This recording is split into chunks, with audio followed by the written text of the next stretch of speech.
Welcome into the lounge. We have another big-time guest with us today, Daniel Jeremiah from the NFL Network. The stars keep rolling in here, Garrett. They do. Mel Kiper, Peter Schrager, Daniel Jeremiah. We're hitting all the big hitters leading up to the draft. So if you want Ravens draft coverage, the lounge is the place where you got to be. We've got you covered with everything going into the draft. Well, quite frankly, do you need to even turn on NFL Network or ESPN at this point? Who's getting the biggest guess? Well, just saying. I wanna give credit to our guests and promote their platforms. Okay. All right. We'll scratch ESPN. Well, no, that's Kuiper. That's Kuiper. Okay, that's Kuiper. All right, fine. You should still tune in on TV. But if you're listening to any pod, it better be this one. All right. For sure. So we have a handful of fan questions that we're going to get to, some emails, but we don't want to waste any time. Let's just go ahead and jump into the interview with Daniel Jeremiah. We are spoiled here in Baltimore because we got you, we got Kuiper, we got everybody is Ravens. Peter Schrager is a Ravens guy, so we get the hookup here, and we are spoiled to have you. Now, first I got to know, where are you? Because this weather is looking nice where you are. Yeah, I'm outside the house here, so we've got some grass. You can see the fence in the background that's been broken, so we got to get that fixed. But it is nice and sunny outside, so I'm just outside on the patio here in the backyard, letting the kids have the house for a while here. They've had to be quiet with Dad doing TV, so I said, you know what, you guys take the house, I'll go outside. Smart man. Are you? I don't know how you guys who are way busier than us are getting any work done. Dude, I'm glad I got a chance to get a lot of stuff done early. And with the pro days getting canceled during that period of time where I would have been traveling all over the place, I got a chance to really kind of polish up the tape and get that done. So it's a good thing because now it seems like one show after another.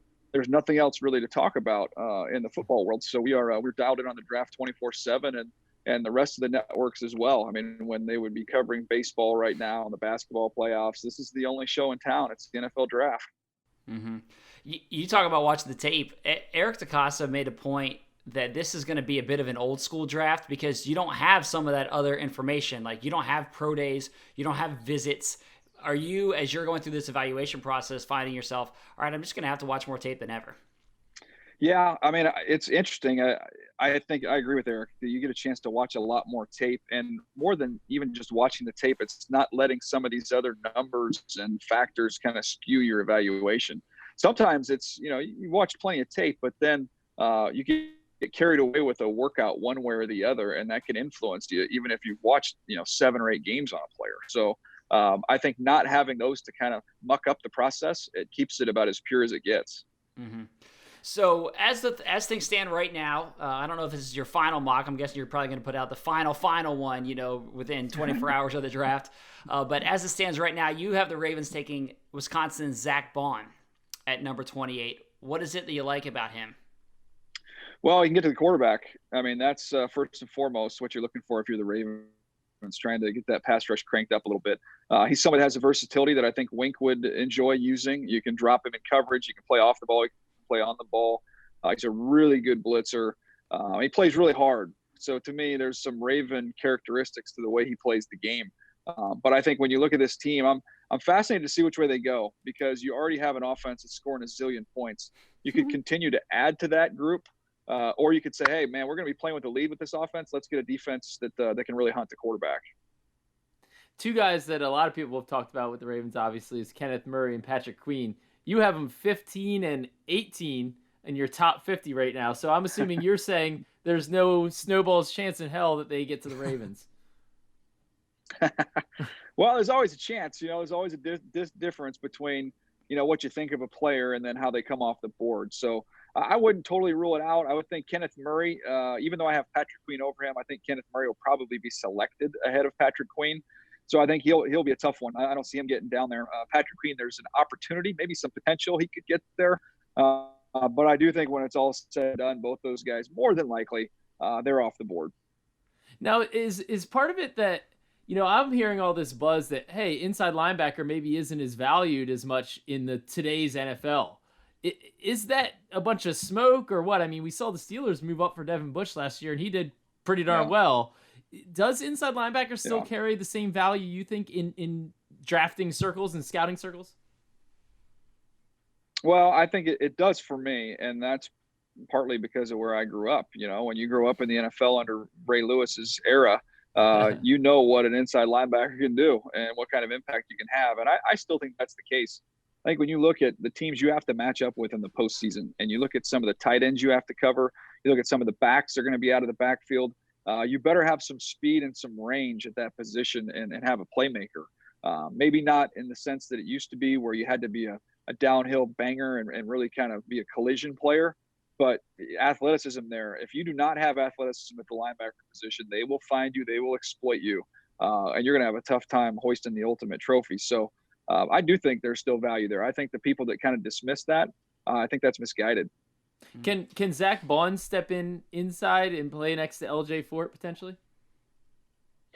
I think he could. I don't think that's something he would be able to do right away. I think there'd be an adjustment.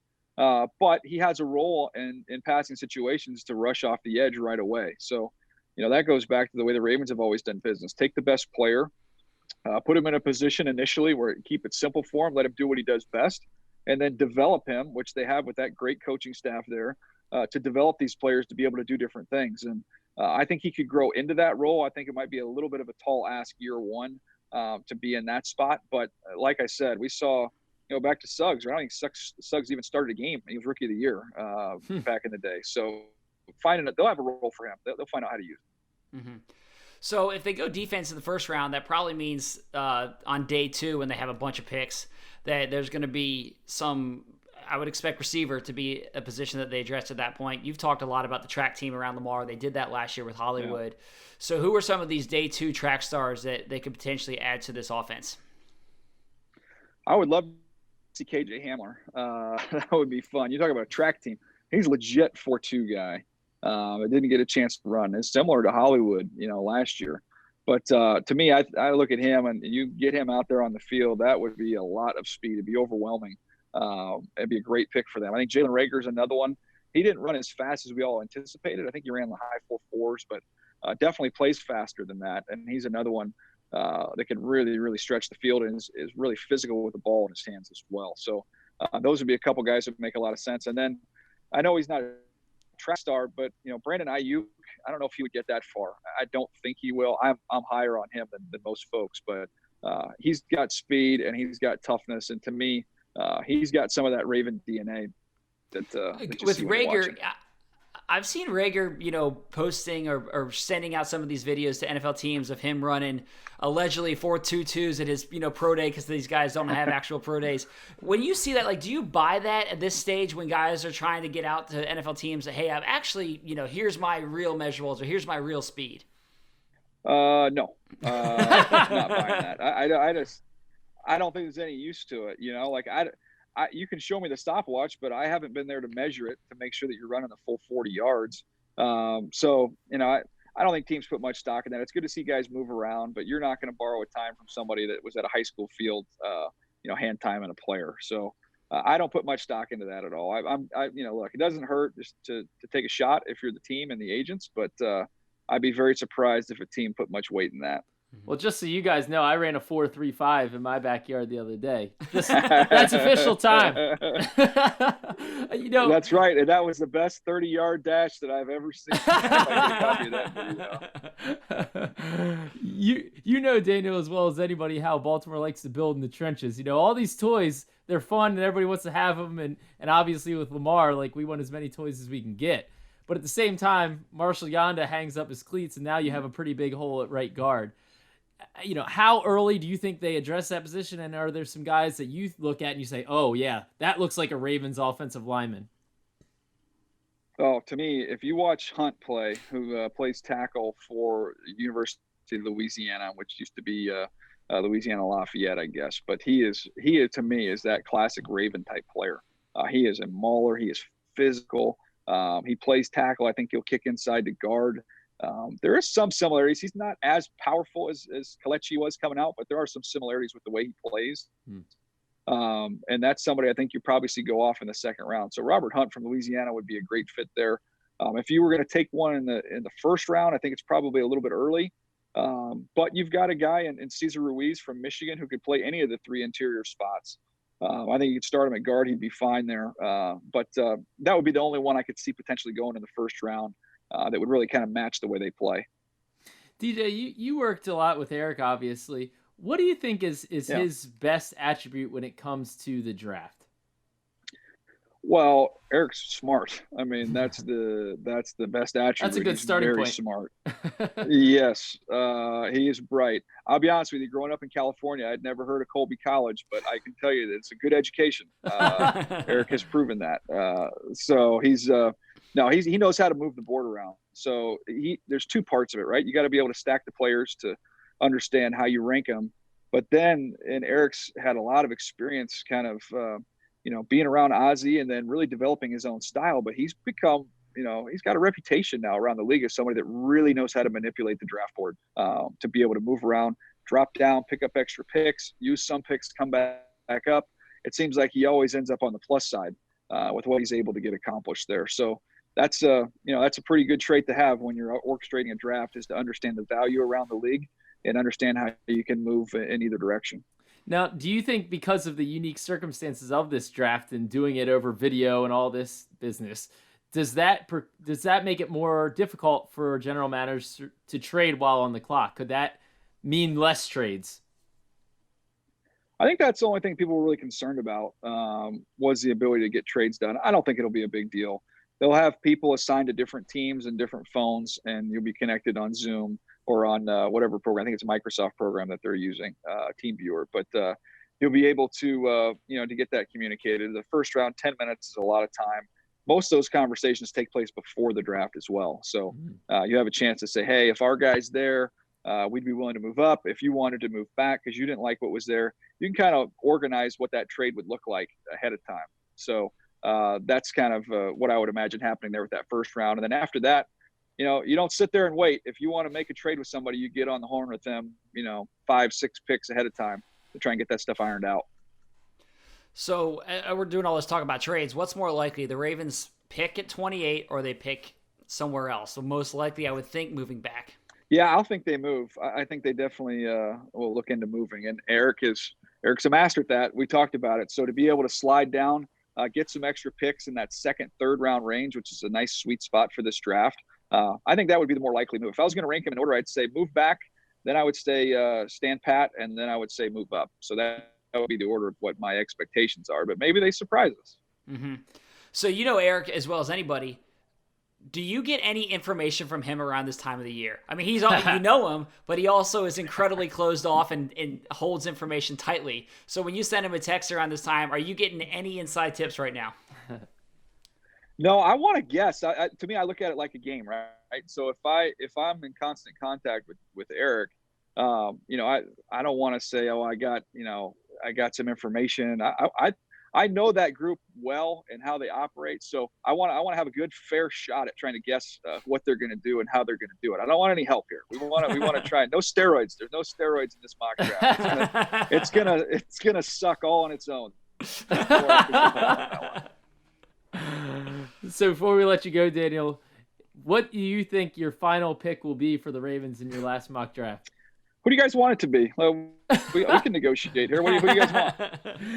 I keep going back and forth. Now everybody's saying the linebackers are going to be gone. I'm thinking AJ Epinesa. To me, a lot of it depends on what the Patriots do. Do the Patriots take Bond? Do they take one of those 2 inside linebackers? Do they take Epinesa? Like, they seem to be in the same boat as the Ravens in a lot of ways. Okay, that's a great point. I'm curious about this, and I did this in one of the earlier mock drafts, and people lost their mind. But as much as this team runs the football, and with Mark Ingram's not young, he's a great player. He's not young. I know what you have in the rest of that backfield. There's some good players there, but nobody on the level of DeAndre Swift. How would you guys feel about that if they kind of, where the whole league zigs, they zagged and took a running back? We just talked to Mark Ingram yesterday, and he was. I don't want you to get in trouble. I don't want you guys to get in trouble. Well, he said he has 4 or 5 more years at the top of the game. He came from a committee. Yeah, he came from a place in New Orleans where they had a nice little 1-2 punch there. Yeah. So I don't know. I just think they run the ball so well, and they run it so much where the rest of the league might look at that and say, it's not the way the league's going, and you don't invest in running backs. Maybe they do the opposite. Eric's on the cutting edge, man. This whole trend that's gone away from running backs, maybe he's the first one that goes back to running backs. He's right. a trendsetter.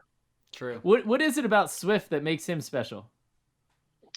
He can do everything, and he's got big time juice, big time burst. He's just a complete player. So he's tough to tackle, man. And he runs low to the ground. He can run through you. He can run by you. He can catch the ball out of the backfield and do a lot of different things. So he's the best back. I think he's worth a top 20 pick. He's one of the 20 best players in this draft. But look, we all understand this has been a one contract position for most guys now, when it's not valued as much around the league. So that could cause somebody like him to fall to the second round. But do I think he will be the best available player when the Ravens are on the clock? I absolutely do. I think if you're going to go true to the board, who's the best football player? I think it'll be him.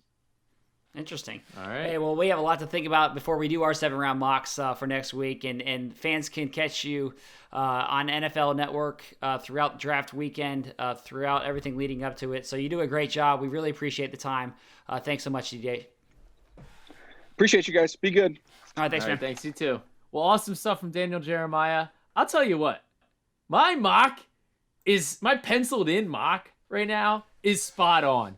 Okay, and I'm just gonna say it right now. No. Yeah, I'm just gonna say. Because you can say it. No. You don't. I don't want you to say anything. Because I think I'm gonna take Queen, Rager, and Hunt. Well, that's fine. I'm not settled on my first round pick, but I'm taking KJ Hamler and Hunt. That's happening. That's fine. I'm calling Thaddeus Moss, the tight end from LSU. I'm calling him. I'm calling now. Chris Orr. That's fine. You can take Chris Orr. I'll give you Chris Orr. Yeah, I got some gems. So you like the Hamler pick, who he talked about. I've obviously been talking about Rager a lot. I love Rager. Love Rager. But I like Hamler a lot too, and he's been somebody that I've been on for a little while. I just so we're all clear, that one was penciled in before DJ said anything. I just want everybody to know that's not a DJ ripoff. He's been really high on Hamler throughout this process, where Kuiper, for example, was a little bit lower on Hamler. I think Kuiper still had Hamler going above the Ravens. Like they would have to move up to get Hamler, I would thought. In the second round, you're saying? But yeah. But well, I'm just saying he's a little bit down on him because he had drops in college. Yeah, that's been an issue. Yeah, that's been the knock. So that's fine. You can go that route. It's gonna be. I can't believe you got your second round done, but of course your first round's not. So what's going to happen is you're going to decide on your first round, and then you're going to blow it all up. I also think that's a lot of minkering going on with the first round. I also think that early on in this process, I was really thinking that the Ravens could move up, but I've changed on that, and I think that the move back is the more likely approach. And then all of a sudden, you're in that territory of Ruiz, like Ayuk. Could Ayuk be there in the early 30s? If you move back from 28 to 35. Well, if they move back to 35, just blow it all up. Because then like the linemen, like you're talking about, the wide receivers more in play. Like our second round picks are going to get blown up at that. Because then you have 3 second round picks. I mean, potentially, depending on what you would get to trade back there, you could add maybe another third round pick. You'd have to go back pretty far, but yeah.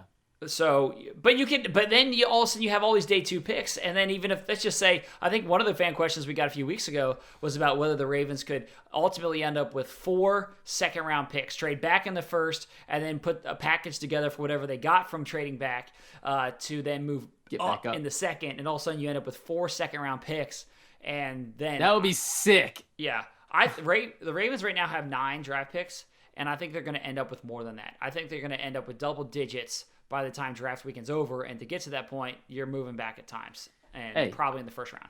I'm glad you finally listened to me. Okay, because it's a move back, then a move up. It's a move back and a move up. It's happening. Book it right now. You're saying it's a move back to say 35 and then move up to 33? No. It's a move back to 35, make a pick, right? Then move up from 55 or 60. Yeah. That's the call. Well, part of the reason I always thought they could potentially move up in the first round is when I was holding out hope that one of the top 3 receivers could be more in the 20s. But it's clear that the top 3 receivers are going to be gone by the top 15. Yeah. And so you're not going to have a chance to get one of those guys unless you were to give up a time. So, yeah. Hey, I think we're all on the same page here in terms of speed at wide receiver. And the bonus is, you know who else agrees with us? Willie Snead. Yeah. Let's roll that clip. I mean, we definitely need another body in there. It's gonna be it's gonna be fun. I'll say that much. We invite, competition, and at the end of the day, we all trying to get better. We're all trying to, raise the level, raise the bar, so to speak, with our team and trying to get us better. So I know the guys upstairs are going to bring in the best guy, the best Ravens guy that they can find in the draft. And even if it's 1 or 2, we welcome guys with open arms like we did Marquise and Miles last year. And those guys turned out to be great players for us. So I know we need receivers. We haven't picked any up in, free agency. So I know the draft's going to be big. But I'm looking forward to it. I love competition. I think our whole room loves competition. So we invite, guys to come in. We're just going to, get better each and every day. I think one debate that fans are having right now is what type of receiver could work and what type of receiver the Ravens want. So that Hollywood's a speed guy. You work the middle of the field. Boykin's a big-bodied guy who can also get out there and block a little bit. So, when the Ravens add a receiver, what is that prototypical type of receiver that they would want to add in your mind that would be a perfect complement to what you already have in place? I think speed is definitely, more that we need. I know they're trying to stretch the field this year and open lanes for Lamar to throw into. I know speed is, you can't beat speed. And then, you can always use a big body guy. But we have guys like that, Jaleel Scott, Wes, those guys just have to prove themselves. But if they were going to bring in another guy, I definitely think they would go with speed. And then, if there's a guy later in the draft that they think that has some potential, that's a big guy, I would expect them to bring that in too. So, you can get both the big and the speed, but I think speed is definitely what we might go for first. I wouldn't be surprised. I'm with you on that. That's the way I see it. I kind of look at Kansas City. Do you look at them and see what they did last year, and it's basically a track team around Mahomes? Do you feel like that's kind of, I guess, the model for what we could do? It's definitely, the base, because we have a lot of concepts that are similar to theirs.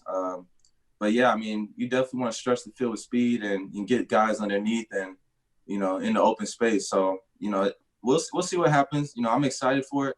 I know it's going to be interesting the first day. People are going to be, you never know. You never know with Eric, man. He'll trade back in the first round and get Lamar Jackson. So you never know what's going to happen, man. It's true. See, Willie's been listening to the pod. That's what's going on here. Yeah.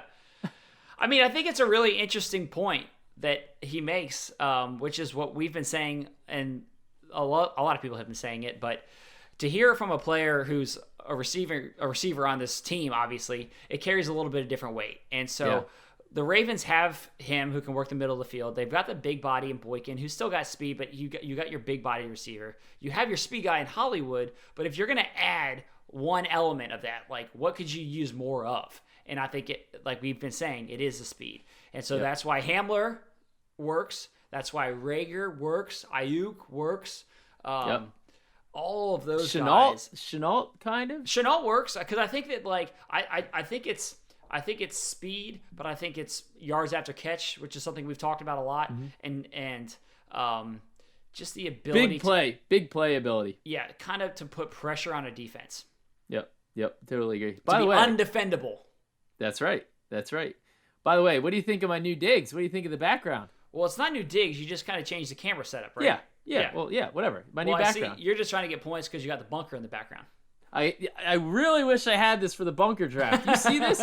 Do you see how much applesauce is on these shelves? I don't see a lot. Pizza. Yeah, that's down here in the freezer. Down here, you see the cobwebs on the bicycle. You can tell the last time I heard that. Hey, let's do a couple quick questions. This question, and as always, you can email us at thelounge@ravens.nfl.net.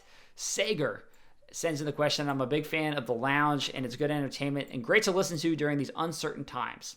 My draft question is, could you see the Ravens trading up like the Steelers did last year for an inside linebacker?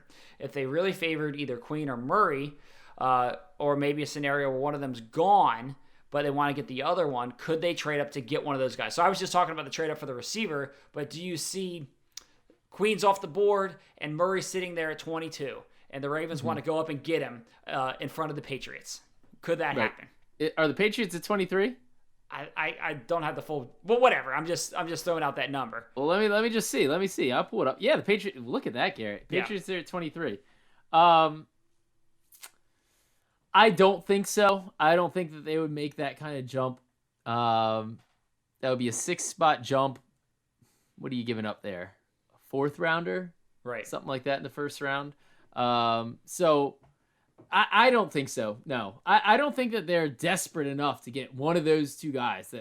That's the missing puzzle piece that's going to just take this team over the top. Great players. I like them a lot. I think one of them could be there when the Ravens pick at 28, but I still have a hard time seeing them make that kind of move.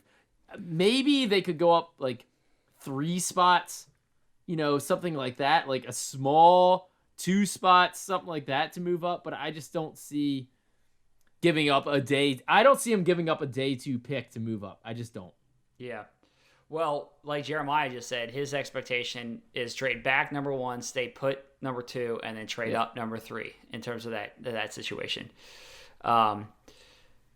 So that's I tend to agree. It's just interesting. If you only got to move up a couple of picks and that's clearly the guy that you want, if you're giving up a 4th round pick or a 5th round pick, I don't know. That would be, obviously it depends on what the grade is, but I guess I would be willing to do that if you're moving up a few picks and you get your starting linebacker for the next 10 years. There it is. There's the 10 years. Yeah. I love how all these guys suddenly sign 10-year contracts as soon as the next you draft 10 them. years.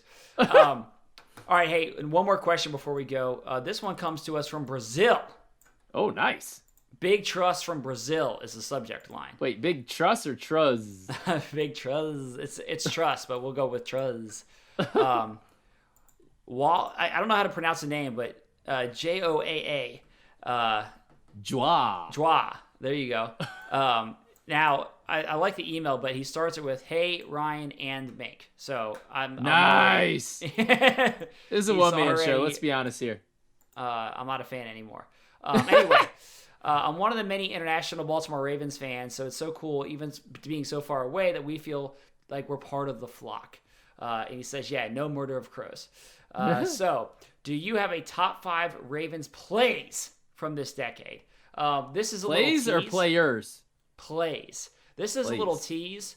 We're going to be rolling out a lot of top things, top 25. players, because this is our 25th season that we're coming up on. So between now and the start of the season, you're going to have a lot of different top, look back content and on our website and all of our social media platforms. So stay tuned, because that's going to be a cool way to do that. So rather than us going the full deep dive right now, I'm just going to tease that. But he also has a second question, which is, could you see Tony Jefferson returning to the Ravens? I'll start real quick. I mean, we all know the Maha Miracle is going to be number 1, right? Yeah, I mean that's an easy one. Come on. That's a slam dunk. Anyway, no, I don't think Tony Jefferson is going to come back to the Ravens. I think that the Ravens have not only their 2 starters now in Earl Thomas and Chuck Clark, they also have Deshaun Elliott, who I've been really high on. I wish that guy could stay healthy. He's just had some bad breaks. I don't think it's because he's not in shape or whatever. Yeah. I mean, just bad breaks. But I'm excited about his potential. So they also re-signed Anthony Levine. So I think that they have enough at safety. Amon Marshall could even play safety potentially. Jimmy Smith. We're talking about Jimmy Smith, exactly. So no, I don't think the Ravens need another safety, and I just hope that Tony lands somewhere soon, because of all of this coronavirus stuff going on. It's been tough for players like him, and free agency is really ground to a halt. So, I think that Tony will land somewhere. It's just a matter of when and what that situation is like for him. Yeah, I'm with you on that. So we appreciate the questions. As always, you guys can email us at thelounge@ravens.com.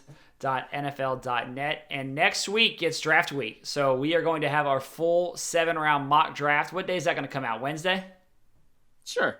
Yeah, let's do it Wednesday. We'll do Wednesday for that. We're also going to have all sorts of videos kind of breaking things down. And then we'll have this virtual draft experience that we want fans to be part of on draft weekend. Obviously, we're all going to be experiencing the draft different than we normally do. So we want to try to make the experience as unique as possible for you. Our homepage, our app, our social media platforms all weekend long are going to be a place to just really feel like you're part of the draft. We're going to have some exclusive content.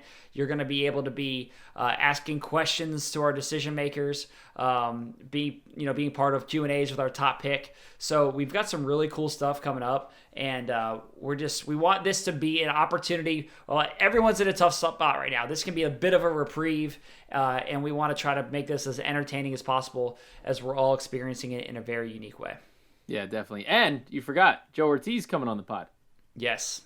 Director of player personnel. We're going to have that Monday with Joe Ortiz. So that'll be a good little draft preview, primer for everybody. Yeah. So make sure you tune in for that. And as always, you can reach us at the lounge at ravens.nfl.net. Have a good weekend, everybody, and stay safe.